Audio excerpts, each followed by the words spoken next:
group described it as a kinetic strike. This is a military term for using lethal force like bombs and missiles. The target was a small boat, which the U.S. government said was involved in illegal activities. According to the president's statement, the operation was a success. He stated that the strike resulted in the deaths of everyone on board the vessel. The number of people killed was reported to be 11.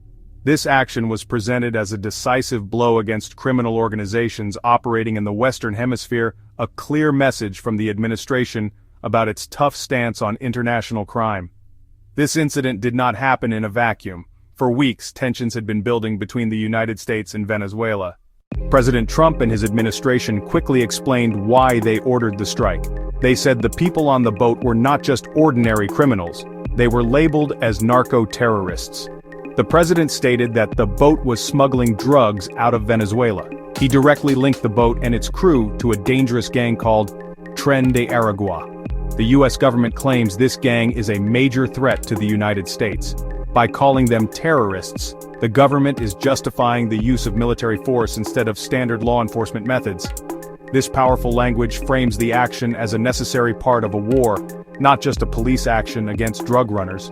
The U.S. government has officially labeled Tren de Aragua as a threat.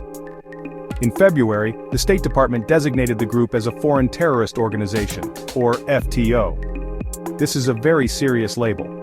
It places Tren de Aragua in the same category as other groups known for global terrorism. According to the State Department, the gang is responsible for terrible crimes: mass murder, drug trafficking, sex trafficking, other acts of violence.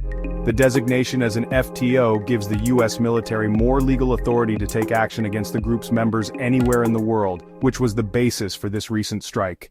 The Venezuelan government reacted with outrage to the U.S. military strike. President Nicolas Maduro strongly condemned the action. He described the growing U.S. military presence near his country's coast as a grave danger.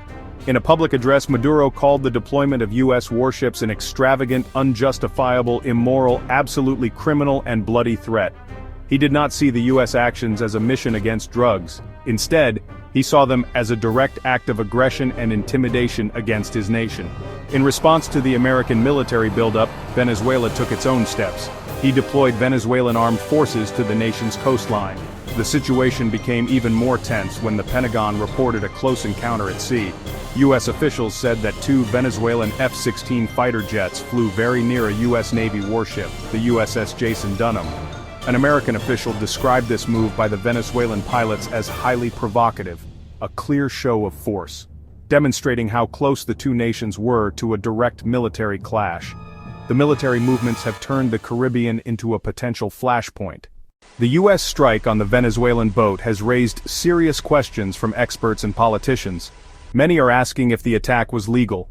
International law experts say lethal force against a foreign boat in international waters is highly unusual and problematic.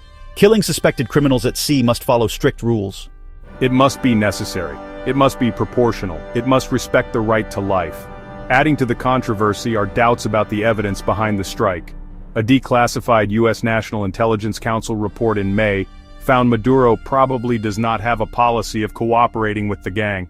That contradiction has led many to question whether the strike was based on solid proof or political desire. This has become a major news story for several reasons. First, it represents a dramatic escalation in U.S. foreign policy. Second, it deepens the hostile conflict between the United States and Venezuela. The world will be watching whether this escalation leads to a wider conflict or a step back from the brink.